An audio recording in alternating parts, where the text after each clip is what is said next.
شروع کریں۔ السلام علیکم ورحمۃ اللہ وبرکاتہ۔ الحمد للہ رب العالمین والعاقبۃ للمتقین والصلاة والسلام علی اشرف الانبیاء والمرسلین۔ اللہم صل علی محمد وعلی آل محمد کما صلیت علی ابراہیم وعلی آل ابراہیم انک حمید مجید۔ اللہم بارک علی محمد وعلی آل محمد کما بارکت علی ابراہیم وعلی آل ابراہیم انک حمید مجید۔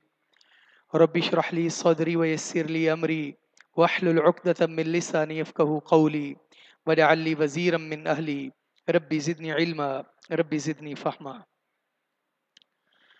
تمام قسم کی تعریف و توصیف، حمد و ثنا، کبریائی اور بزرگی کے تمام کلمات اللہ وحدہ لا شریک کے واسطے خاص ہیں۔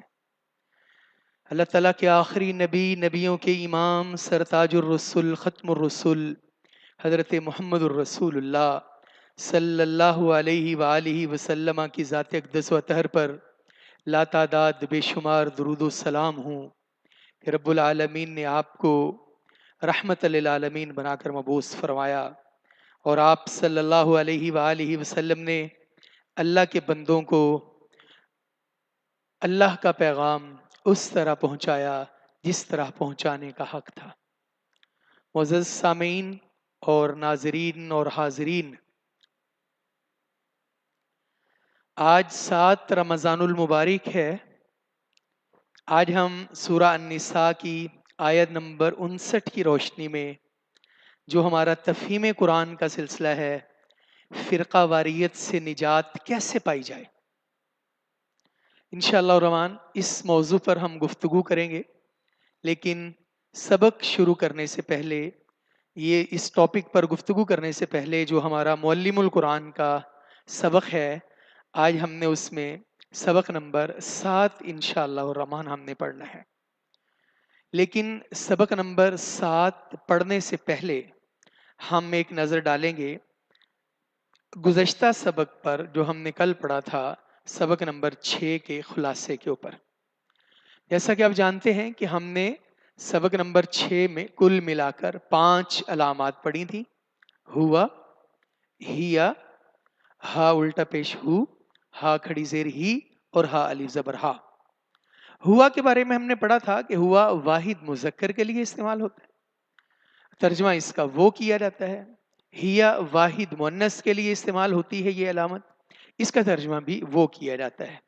پھر ہم نے یہ پڑھا کہ ہوا یا ہیا کے بعد اگر الف لام والا اسم آ جائے تو اس میں تاکید کا مفہوم پیدا ہو جاتا ہے، اور اس کا ترجمہ ہی یا وہی کیا جاتا ہے۔ پھر ہم نے پڑھا ہا الٹا پیش ہو، ہا کھڑی زیر ہی، اور ہا الف زبر ہا۔ یہ جو ہا الٹا پیش ہو اور ہا کھڑی زیر ہی ہے، یہ دونوں علامتیں واحد مذکر کے لیے استعمال ہوتی ہیں، اور ہا الف زبر ہا واحد مؤنث کے لیے اور کبھی جمع کے لیے استعمال ہوتی ہے۔ یہ تینوں علامتیں اسم، فعل اور حرف کے ساتھ آتی ہیں۔ ہا الٹا پیش ہو اور ہا کھڑی زیر ہی اگر اسم کے آخر میں آئے تو ترجمہ اس کا، اس کی، اس کے، یا اپنا، اپنی، اپنے کیا جاتا ہے، اور اگر افعال کے ساتھ آئیں تو ترجمہ اسے یا اس کو کیا جاتا ہے، اور اگر حروف کے ساتھ آئیں تو ترجمہ اس یا وہ کیا جاتا ہے۔ آج ہم پڑھتے ہیں اپنے آج کے سبق کی جانب۔ سبق نمبر 7 ہے، اور سبق نمبر 7 میں کل ملا کر 2 علامات ہیں: کاف زبر کا، کاف زیر کی۔ کاف زبر کا جو ہے، یہ علامت واحد مذکر کے لیے استعمال ہوتی ہے، اور کاف زیر کی واحد مؤنث کے لیے استعمال ہوتی ہے۔ لیکن یہ دونوں علامتیں اسم، فعل اور حرف کے آخر میں استعمال ہوتی ہیں۔ پہلی علامت کاف زبر کا، جیسا کہ میں پہلے آپ کو بتا چکا ہوں کہ یہ علامت واحد مذکر کے لیے استعمال ہوتی ہے۔ جب کاف زبر کا اسم کے آخر میں استعمال ہو تو اس کا ترجمہ عمومی طور پر تیرا، تیری، تیرے یا اپنا، اپنی، اپنے کیا جاتا ہے۔ کاف زبر کا جب اسم کے آخر میں استعمال ہو تو اس کا ترجمہ عمومی طور پر تیرا، تیری، تیرے یا اپنا، اپنی، اپنے کیا جاتا ہے۔ اب ہم نے کوئی اسم سوچنا ہے اور اس کے آخر میں کاف زبر کا لگانا ہے. مثال کے طور پر کتابن اسم ہے، قلمن اسم ہے. تو اب قلمن کے آخر میں جب ہم کاف زبر کا لگائیں گے تو کیا بن جائے گا؟ قلم کا، تیرا قلم. کتابن کے آخر میں لگائیں گے کاف زبر کا تو کیا بنے گا؟ کتابو کا، تیری کتاب. اس کی بہت ساری مثالیں ہیں، اپنی اسکرین پر دیکھیں آپ. جیسے عملو کا، تیرا عمل. ازواجو کا، تیری بیویاں. وجہو کا، تیرا چہرہ. بصرو کا، تیری نظر. اب یہ چار کلمات ہمارے سامنے ہماری اسکرین پر ہمیں نظر آ رہے. یہ چاروں کے چاروں اسم ہیں، اور ان کے ساتھ جب اسم کے ساتھ کاف زبر کا آتا ہے تو اس کا ترجمہ عمومی طور پر تیرا، تیری، تیرے یا اپنا، اپنی، اپنے کیا جاتا ہے. اور مثالیں دیکھتے ہیں. قومو کا، تیری قوم. اور اسی طرح ربو کا، تیرا رب. طعامو کا، تیرا کھانا. کتابو کا، تیری کتاب. اسی طرح کاف زبر کا جب اسم کے ساتھ آتا ہے تو کیا ترجمہ ہم نے پڑھا تھا اس کا؟ تیرا، تیری، تیرے یا اپنا، اپنی، اپنے. اور یہی کاف زبر کا جب فعل کے آخر میں آئے تو ترجمہ اس کا عمومی طور پر تجھے، آپ کو یا آپ سے کیا جاتا ہے.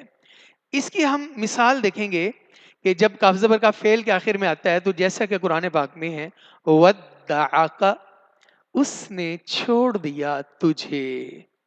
اب تجھے کاف زبر کا ترجمہ ہوا ہے. سألک، اس نے سوال کیا آپ سے. خلقک، اس نے پیدا کیا تجھے. وجدک، اس نے پایا تجھے. اب یہ چار الفاظ یا چار کلمات ہماری اسکرین پر ہیں. ودعک ہے، سألک ہے، خلقک ہے، وجدک ہے. یہ چاروں کے چاروں افعال ہیں. اور ہم یہ پڑھ چکے ہیں کہ جب کاف زبر کا فعل کے آخر میں آئے تو ترجمہ تجھے، آپ کو یا آپ سے کیا جاتا ہے. اسی طرح اور ایک مثال دیکھ لیں اس کی. یعطیک، وہ دے گا آپ کو. اب ہم یعطیک کو تھوڑا سا ڈسکس کرتے ہیں کہ یعطیک فعل ہے. آپ سے کوئی پوچھے کہ یعطیک میں فعل کی علامت کیا تو ہمارا جواب کیا ہونا چاہیے کہ یعطیک میں فعل کی علامت شروع میں یا ہے. یا کا ترجمہ وہ ہے. اور جب کاف زبر کا فعل کے آخر میں آتا ہے تو ترجمہ تجھے، آپ کو یا آپ سے کیا جاتا ہے. یونبئک، وہ خبر دے گا آپ کو. یسألک، وہ سوال کرتا ہے آپ سے. اور فعدلک، پھر اس نے برابر کیا تجھے. اب یہاں کاف زبر کا ترجمہ تجھے کیا جا رہا ہے. اسی طرح کاف زبر کا جیسے اسم فعل کے ساتھ آتا ہے اسی طرح کاف زبر کا حروف کے آخر میں بھی آتا ہے. اور جب کاف زبر کا حرف کے ساتھ آئے تو اس کا عمومی طور پر ترجمہ تو، تجھ، تیری یا تیرے کیا جاتا ہے. اب ہم کوئی حرف سوچیں جو ہم نے کافی سارے حرف پڑھے تھے. انا پڑھا تھا، لام زبر لا پڑھا تھا، فی پڑھا تھا، اور بازر بھی پڑھا تھا، اور اس کے علاوہ کئی حروف ہم نے پڑھے تھے. تو ہم اس کی کافی ساری مثالیں ہیں، اگر اپنی اسکرین پر دیکھیں. جیسے انا کے ساتھ کا لگائیں گے تو کیا بن جائے گا؟ انا کا، بے شک تو. الی کا، تیری طرف. من کا، تجھ سے. علی کا، تجھ پر. لا کا، تیرے لیے. بی کا، تیرے ساتھ. عن کا، تجھ سے. فی کا، تجھ میں. اب یہاں تک ہم نے کاف زبر کا کے بارے میں پڑھا ہے کہ کاف زبر کا واحد مذکر کی علامت ہے اور یہ اسم فعل حرف کے ساتھ مل کر آتا ہے. یہاں ایک اہم بات ہمیں بیان کی جا رہی ہے کہ اگر کاف زبر کا کسی اسم کے شروع میں آ جائے، سم ٹائم ایسے بھی ہوگا کہ کبھی کاف زبر کا اسم کے شروع میں بھی آ جاتا ہے، تو اس صورت میں اس اسم میں تشبیہ کا مفہوم پیدا ہو جاتا ہے اور اس کا ترجمہ جو ہے عمومی طور پر جیسے، کی طرح، مثل یا مانند کیا جاتا ہے. جیسا کہ قل، قصری، محل جیسی. اب کسی بندے کی کوٹھی ہم دیکھیں، مکان دیکھیں، اس کا گھر دیکھیں، وہ محل تو نہیں ہوگا لیکن محل نما ہوگا، محل جیسا ہوگا. تو کہا کل قصری، محل جیسی، کَصَیِّبٍ، بارش کی طرح. یہ اس صورت میں ترجمہ ہوگا اس کا جب یہ اسم کے شروع میں آئے گا، اس وقت اس کا ترجمہ جیسی، کی طرح، مثل یا مانند کیا جاتا ہے، جیسے کا شجراتن، درخت کی طرح، کالعرجون، شاخ کی مانند، یا کظلمات، اندھیروں کی طرح، کالعہن، رنگین اون کی مانند، کالانعام، جانوروں کی طرح، کالمجرمین، مجرموں کی طرح. تو یہاں تک کاف زبر کا جو چیپٹر تھا وہ مکمل ہو گیا. اب ہم آج کے سبق کی دوسری علامت کاف زیر کی جانب بڑھتے ہیں. ہم نے یہ پڑھا کہ کاف زبر کا واحد مذکر کے لیے آتا ہے، تو کاف زیر کی واحد مؤنث کے لیے استعمال ہوتا ہے. دیکھیں اگر کاف زیر کی اسم کے آخر میں استعمال ہو تو ترجمہ تیرا، تیری، تیرے، یا اپنا، اپنی، اپنے. اور اگر کاف زبر کا اسم کے آخر میں استعمال ہو تب بھی ترجمہ یہی ہوگا، لیکن فرق یہ ہوگا کہ کاف زبر کا واحد مذکر کے لیے اور کاف زیر کی واحد مؤنث کے لیے استعمال ہوتا. دیکھیں ذرا، ذنبو کی، تیرا گناہ، یعنی تیرا مؤنث کا گناہ، اور ربو کی، تیرا رب. اور اگر ہم یہاں کہتے ربو کا، ترجمہ تو تیرا رب ہی رہنا تھا، لیکن کاف زبر کا اور کاف زیر کی میں مذکر اور مؤنث کا فرق ہے. ابو کی، تیرا باپ، امو کی، تیری ماں. اور اللہ تعالیٰ نے قرآن پاک میں فرمایا وَاسْتَغْفِرِي لِذَنْبِكِ، اور بخشش مانگ اپنے گناہ کی. اور اسی طرح جب سیدہ مریم سلام اللہ کے پاس فرشتہ آیا تو اس نے سیدہ مریم کو کیا کہا؟ انما انا رسول ربک، بے شک میں تیرے رب کا رسول ہوں، اس کی طرف سے بھیجا گیا ہوں. تو کاف زبر، کاف زیر کی جب اسم کے ساتھ آئے تو ترجمہ تیرا، تیری، تیرے، یا اپنا، اپنی، اپنے. اور کاف زیر کی جب فعل کے ساتھ آئے تو ترجمہ تجھے، آپ کو، یا آپ سے کیا جاتا ہے. جیسے اللہ نے قرآن پاک میں فرمایا یا مریم ان اللہ اصطفاکی وطہرکی، اے مریم بے شک اللہ نے تجھے چن لیا ہے اور تجھے پاک کیا ہے. ترجمے میں کوئی فرق نہیں ہوگا، لیکن کاف زیر کی واحد مؤنث کے لیے اور کاف زبر کا واحد مذکر کے لیے استعمال ہوگا. اور اسی طرح یہی کاف زیر کی اگر حرف کے آخر میں استعمال ہو تو ترجمہ تو، تجھ، تیری کیا جاتا ہے، جیسا کہ علی کی، تجھ پر، ان کی، بے شک تو، الی کی، تیری طرف. تو اگر علی کا ہوتا تو ترجمہ یہی ہونا تھا، انا کا ہوتا تو ترجمہ یہی ہونا تھا، الی کا ہوتا تو تب بھی ترجمہ یہی ہونا تھا. لیکن فرق کیا ہے؟ کاف زبر کا واحد مذکر کے لیے اور کاف زیر کی واحد مؤنث کے لیے استعمال ہوتا ہے. یہ تھا ہمارا آج کا سبق. اس کے ساتھ ہمارے 7 سبق الحمدللہ مکمل ہو گئے. ایک نظر اس سبق کے خلاصہ پر ڈال لیتے ہیں.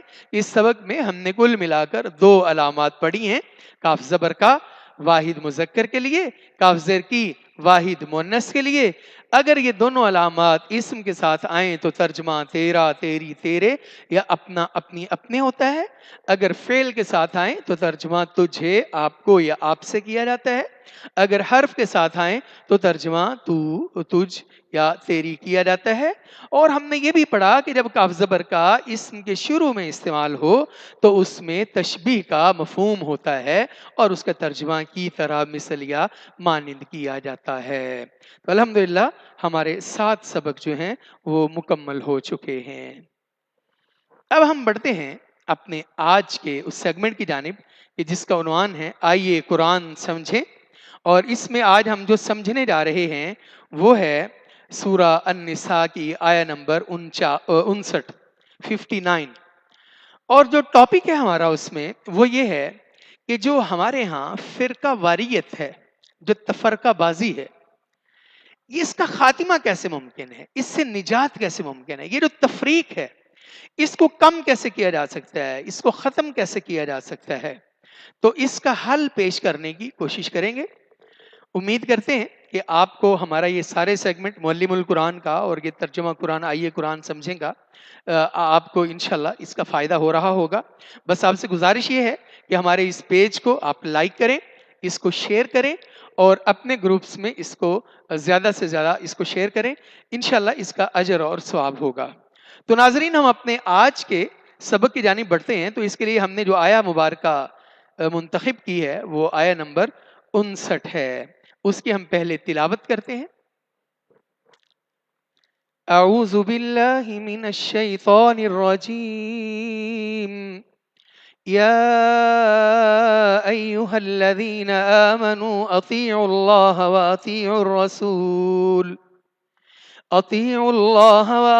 الرسول وأولي الأمر منكم فإن تنازعتم في شيء فردوه إلى الله والرسول إن كنتم تؤمنون بالله واليوم الآخر ذلك خير وأحسن تأويلا. اب ہم اس آیا مبارکہ کا لفظی ترجمہ پڑھنے کی کوشش کرتے ہیں. یا ایہا, یا ایہا, یا پلس ایہا دو الفاظ ہیں, اس کا ترجمہ اے کیا جاتا ہے. الذین جمع مذکر کی علامت ہے, اس کا ترجمہ جو ہو رہا ہے یہاں پر. تو اے وہ لوگو جو آمنو سب ایمان لائے ہو, اطیعوا اللہ تم سب اطاعت کرو اللہ کی, وَأَطِيعُوا الرَّسُولَ اور تم سب اطاعت کرو رسول صلی اللہ علیہ وسلم کی, وَأُولِي الْأَمْرِ مِنْكُمْ اور اصحاب اقتدار کی جو تم میں سے ہوں, یعنی وہ جو تمہارے حکمران اور حاکم ہوں ان کی بھی تم اطاعت کرو. فَإِن پھر اگر تنازعتم تمہارا آپس میں اختلاف ہو جائے, تم باہمی اختلاف کرو, فی شیئن کسی چیز میں, کسی مسئلے میں, کسی باب میں, کسی معاملے میں تمہارا اختلاف ہو جائے.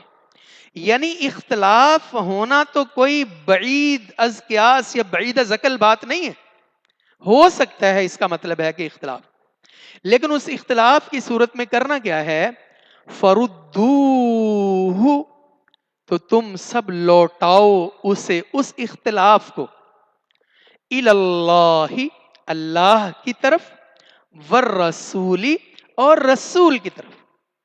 یعنی تم قرآن و سنہ میں اس مسئلے کا حل تلاش کرو. ان کنتم تؤمنون اگر ہو تم سب ایمان رکھتے, اگر تم سب ایمان رکھتے ہو, باللہ اللہ تعالیٰ پر, والیوم الآخر اور آخرت کے دن پر. اگر تمہارا ایمان اللہ پر ہے اور آخرت کے دن پر تمہارا ایمان ہے تو پھر تم اس مسئلے کو اللہ تعالیٰ کی طرف لوٹاؤ, اس کے رسول کی طرف لوٹاؤ. یہ تمہارا اللہ اور اس کے رسول کی طرف لوٹانا, ذالک خیرن یہ بہت اچھی بات ہے, وَأَحْسَنُ تَأْوِيلًا اور بہت بہتر ہے انجام کے لحاظ سے. اب دیکھیں, ایمان کا تقاضا یہ ہے کہ اگر ہم اللہ اور اس کے رسول پر ایمان رکھتے ہیں تو جتنے بھی اختلافی مسائل ہیں, جن میں اختلاف ہے, ان کو ہم قرآن و سنت کی کسوٹی کے اوپر پرکھیں. تو اگر ہم قرآن و سنت کی کسوٹی کے اوپر پرکھتے ہیں تو جو جواب آئے ہمیں اسے قبول کرنا چاہیے. یہی اچھی بات ہے کہ ہم ایمان کی حالت میں کتاب و سنت سے رہنمائی لیں, اور یہ بہت بہتر ہے انجام کے اعتبار سے. اب ہم اس کی تفہیم کی جانب بڑھتے ہیں, اس کی تفسیر کی جانب بڑھتے ہیں, اس کی وضاحت کی جانب بڑھتے ہیں. یہ جو آیا مبارکہ ہے اس میں سے جو دو اہم مضامین سمجھ آ رہے ہیں, ایک تو یہ ہے کہ اللہ اور اس کے رسول صلی اللہ علیہ وسلم کی اطاعت کا حکم ہے. یعنی ہم نے بہر کیف اللہ اور اس کے رسول کی اطاعت کرنی ہے. جتنا مرضی گھمبیر مسئلہ ہو, حالات جتنے مرضی دگرگوں ہوں, اور اچھا اب اختلاف ہو گیا ہے تو اختلافی مسائل میں رجوع الی اللہ والرسول کا حکم ہے. یعنی ہم نے وہ سارے کے سارے اختلافی مسائل ان کو اللہ کی بارگاہ میں، رسول اللہ صلی اللہ علیہ وسلم کی بارگاہ میں، یعنی قرآن و سنت کی کسوٹی کے اوپر ان کو پرکھنا ہے. جب ہم ان مسائل کو جن میں اختلاف ہوا ہے، جن میں تفریق ہوئی ہے، ان کو کسوٹی اللہ اور اس کے رسول کی پر پرکھیں گے تو پھر اختلاف ختم ہو جائے گا. اب خرابی اس وقت ہوتی ہے کہ جب ہم اپنی مرضی سے، خواہش نفس کے مطابق اپنی رائے کو مسلط کرنے کی کوشش کرتے ہیں، تب پھر خرابی واقع ہو جاتی ہے. مثال کے طور پر اللہ سبحانہ و تعالیٰ کتاب اللہ میں فرماتے ہیں نا، جو ہم نے پڑھا بھی، یا ایہا الذین آمنوا اطیعوا اللہ و اطیعوا الرسول.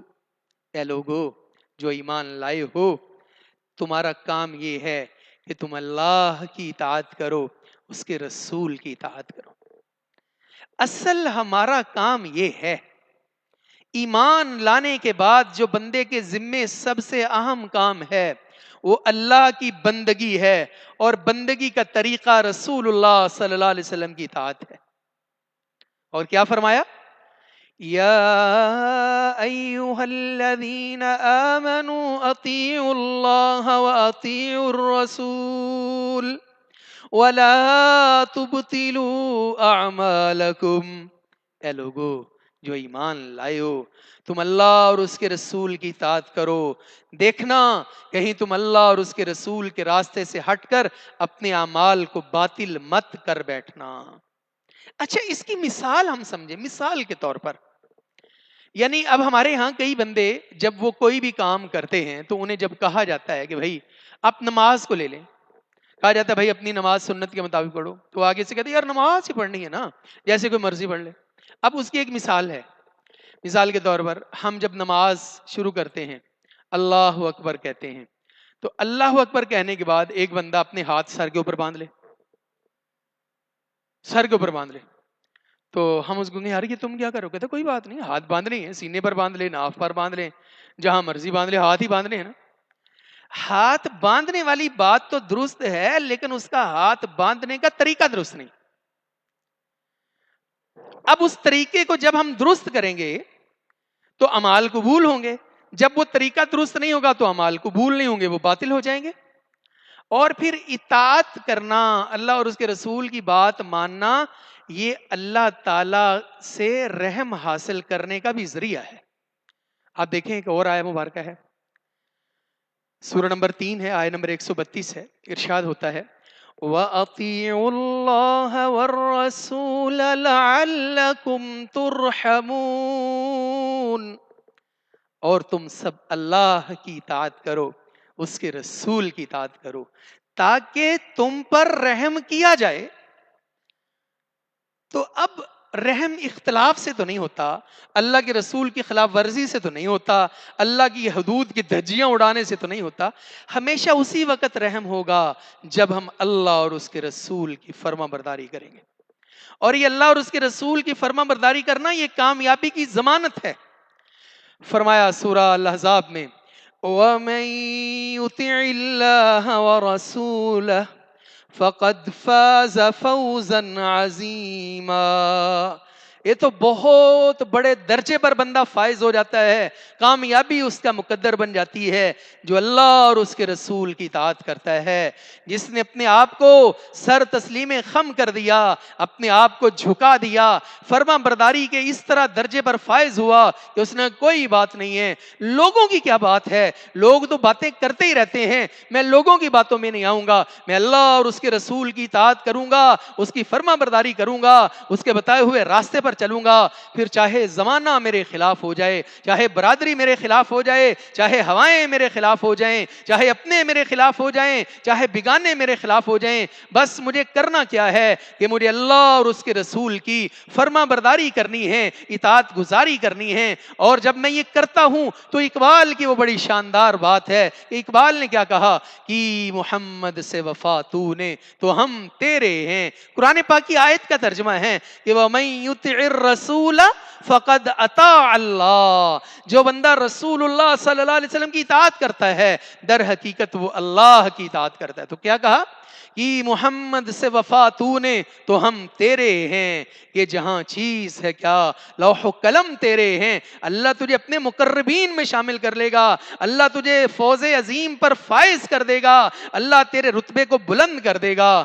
اور اسی طرح آپ کے سامنے میں ایک تاریخ اسلامی کا ایک خوبصورت ترین واقعہ رکھنا چاہتا ہوں، تاریخ اسلامی کا ایک سنہری واقعہ رکھنا چاہتا ہوں کہ جن لوگوں نے اللہ اور اس کے رسول کے فیصلوں کو مان لیا، عزتیں ان کے قدموں میں آ کر نچھاور ہو گئیں۔ جنہوں نے اللہ اور اس کے رسول کے فیصلوں کو تسلیم کر لیا، زمانے نے ان کو اپنا امام بنا لیا۔ جنہوں نے اللہ اور اس کے رسول کے فیصلوں کے آگے اپنی گردنوں کو جھکا دیا، اللہ نے ان کے رتبے اور مقام اور مرتبے کو بلند کر دیا۔ آئیے آپ کی سماعتوں کی نظر ایک واقعہ کرتے ہیں۔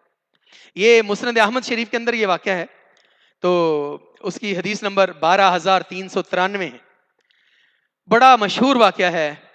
اس کو سیدنا انس رضی اللہ تعالیٰ عنہ بیان کرتے ہیں کہ اللہ کے نبی صلی اللہ علیہ وسلم کے صحابی جن کا نام سیدنا جلیبیب رضی اللہ تعالیٰ عنہ، اللہ اکبر، جلیبیب تیرے نصیب پر قربان، جلیبیب تیرے مقدر پر قربان۔ سیدنا جلیبیب رضی اللہ تعالیٰ عنہ، ان کے بارے میں بہت سے مورخین نے بھی لکھا ہے، تاریخ دانوں نے بھی لکھا ہے کہ ان کا رنگ تھوڑا سیاہی مائل تھا، اور غریب الدیار بھی تھے، اکثر بارگاہ رسالت میں آیا کرتے تھے۔ اللہ کے نبی صلی اللہ علیہ وسلم جناب جلیبیب سے بڑا پیار کرتے تھے، بڑا لگاؤ کرتے تھے۔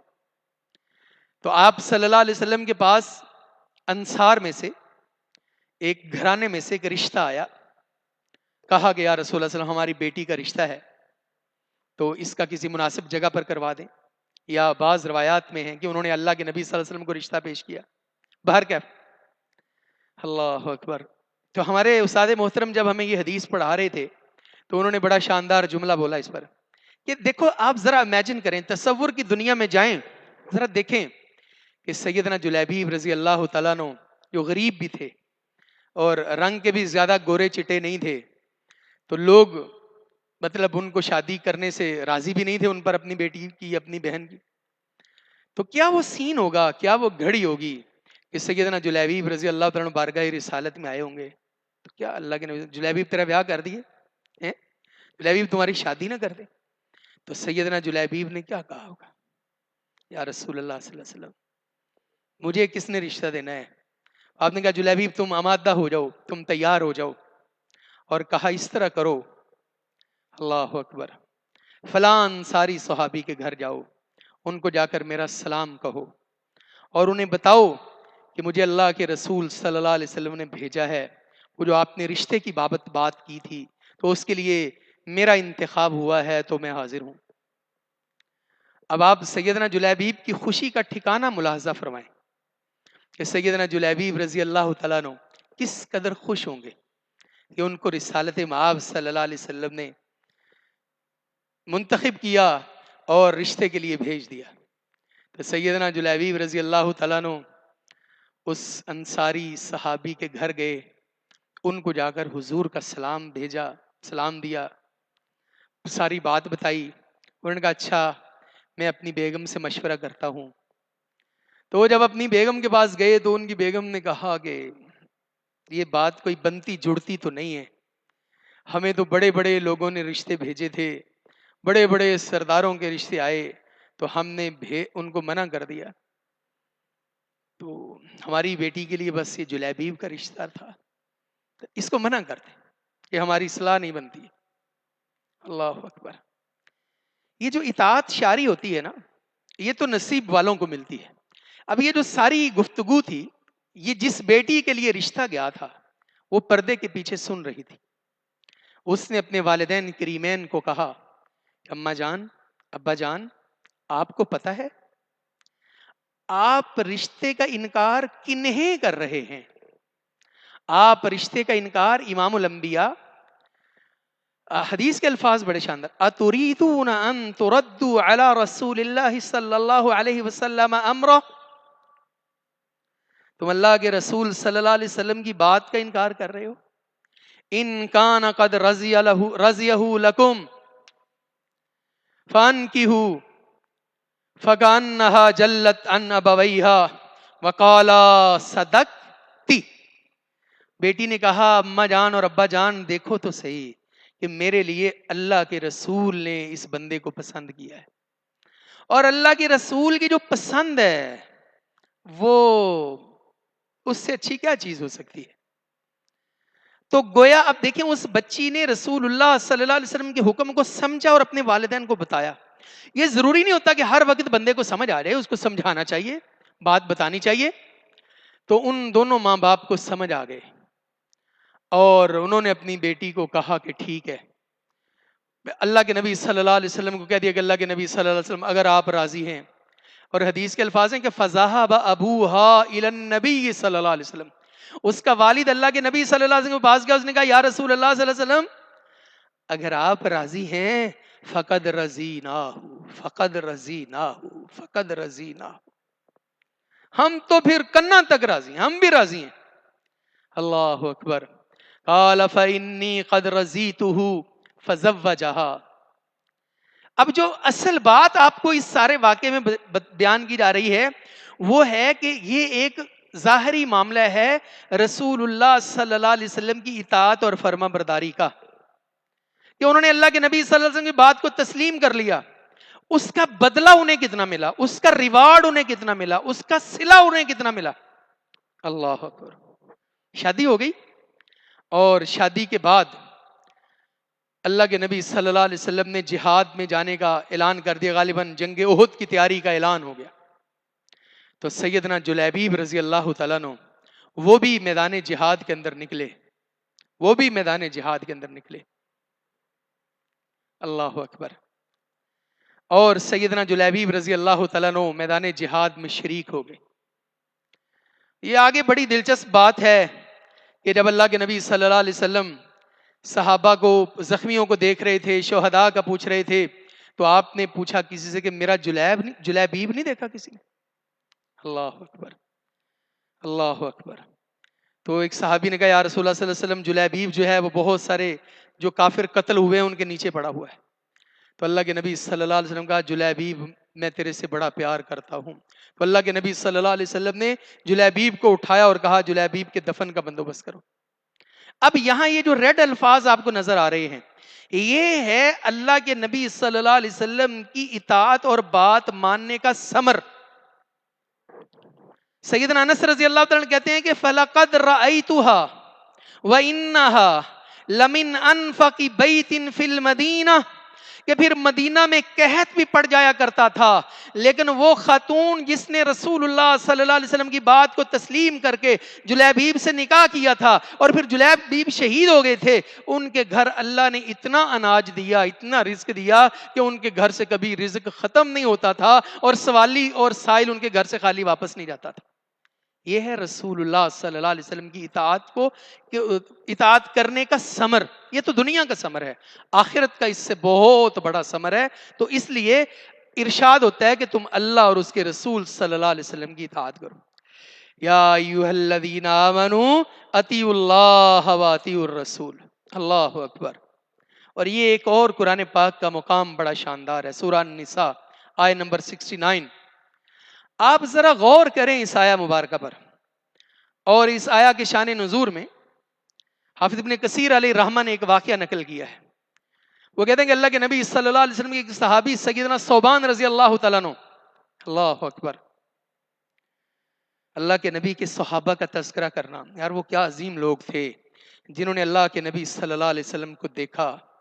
ان کے بارے میں اللہ کا یہ فیصلہ ہوا کہ وہ اللہ کے نبی کے صحابی بنے، اور قرآن اترتا تھا، اللہ کے نبی کے صحابہ قرآن سنتے تھے، قرآن کے مطابق اپنی زندگیاں گزارتے تھے. آپ سیدنا ثوبان رضی اللہ عنہ کا واقعہ اس حدیث کے اس آیہ مبارکہ کے پس منظر میں ملاحظہ فرمائیے. ایک دفعہ سیدنا ثوبان رضی اللہ تعالیٰ عنہ بارگاہ رسالت میں آئے. انہوں نے کہا یا رسول اللہ صلی اللہ علیہ وسلم میرا ایک مسئلہ ہے. آپ نے کہا کیا مسئلہ ہے بھائی؟ کہا یا رسول اللہ صلی اللہ علیہ وسلم جب میں آپ کے پاس آتا ہوں نا، آپ کو دیکھتا ہوں، میرا دل بڑا خوش ہو جاتا ہے، دل باغ باغ ہو جاتا ہے، اور جب میں اپنے گھر چلا جاتا ہوں دل اداس ہو جاتا ہے. تو آپ نے کہا اس میں کیا مسئلہ کیا ہے، جب آپ کا جی چاہے میرے پاس آ جایا کرو. تو سیدنا ثوبان رضی اللہ عنہ نے جو بات کی، اللہ اکبر، کہا یا رسول اللہ صلی اللہ علیہ وسلم، جو مسئلہ مجھے درپیش ہے، جو پرابلم مجھے ہے، وہ یہ ہے کہ میں جب سوچتا ہوں کہ آپ بھی اس دنیا سے رخصت ہو کر اللہ کے پاس جائیں گے، میں نے بھی یہ دنیا چھوڑنی ہے، آپ اللہ کے پیارے رسول ہیں، آپ تو جنت میں بہت اونچے مقام پر فائز ہوں گے، یا رسول اللہ صلی اللہ علیہ وسلم، میں جب سوچتا ہوں کہ میں اگر اللہ کی توفیق سے جنت میں چلا گیا، تو اگر اس جنت میں نے آپ کو نہ دیکھا اور آپ کو نہ دیکھ سکا، تو میں نے ایسی جنت کو کیا کرنا ہے. تو گویا دوسرے معنوں میں سیدنا ثوبان رضی اللہ تعالیٰ عنہ جنت میں رسول اللہ صلی اللہ علیہ وسلم کی رفاقت کے طلبگار ہیں.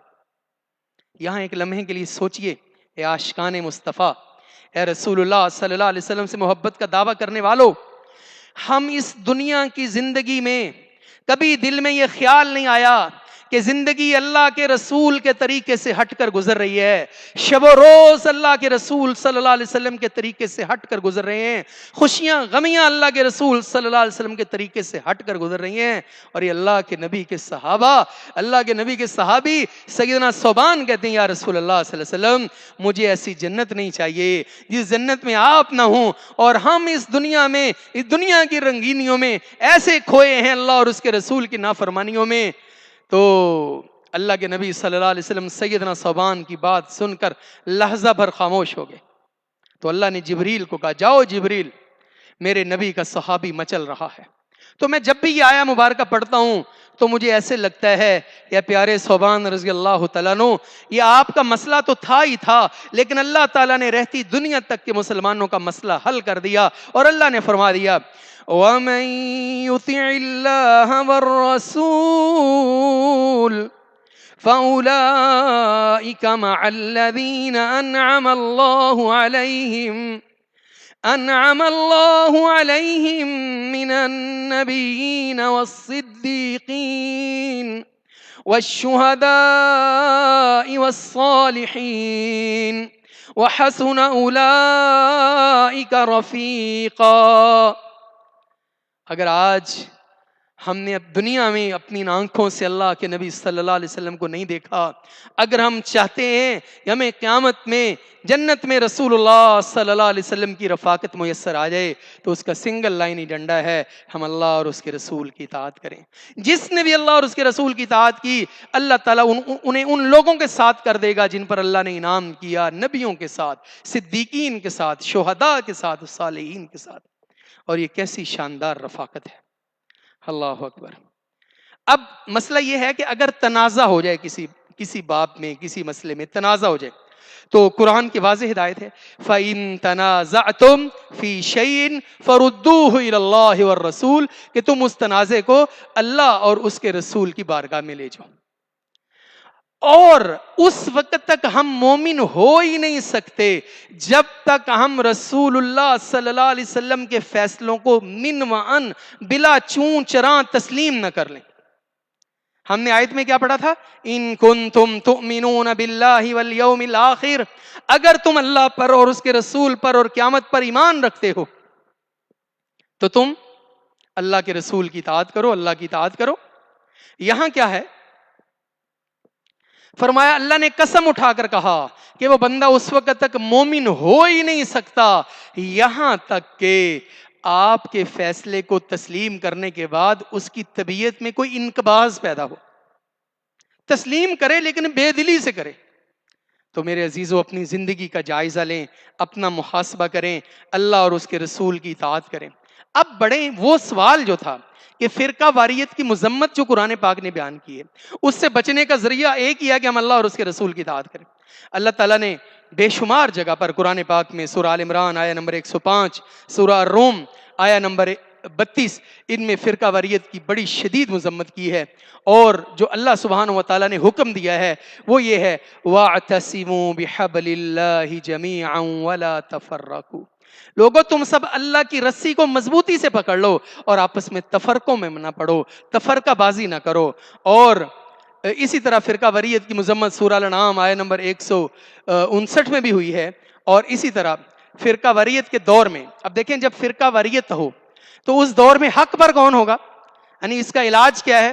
اللہ کے نبی صلی اللہ علیہ وسلم نے فرمایا کہ بنی اسرائیل میں 72 فرقے تھے اور میری امت میں 73 فرقے ہوں گے، ان میں سارے کے سارے دوزخ میں جائیں گے سوائے ایک فرقے کے. اور وہ ایک فرقہ کیا ہے؟ صحابہ نے پوچھا یا رسول اللہ وہ ایک فرقہ کون سا ہے؟ آپ نے کیا فرمایا؟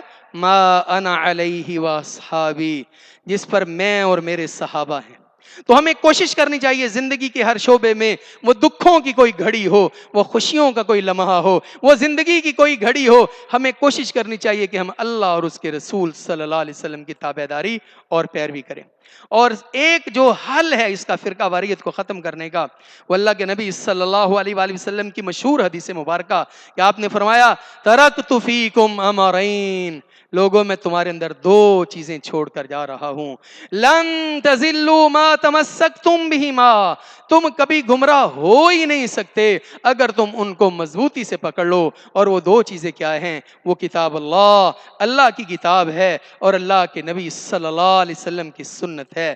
اللہ سبحانہ و تعالیٰ سے دعا کرتے ہیں کہ اللہ تعالیٰ ہمیں رسول اللہ صلی اللہ علیہ وسلم کے طریقے پر چل کر تمام دیگر طریقوں سے منہ موڑ کر صرف صراط مستقیم جو اللہ کے نبی صلی اللہ علیہ وسلم کا طریقہ ہے اس پر چلنے کی توفیق عطا فرمائے. وآخر دعوانا ان الحمد للہ رب العالمین.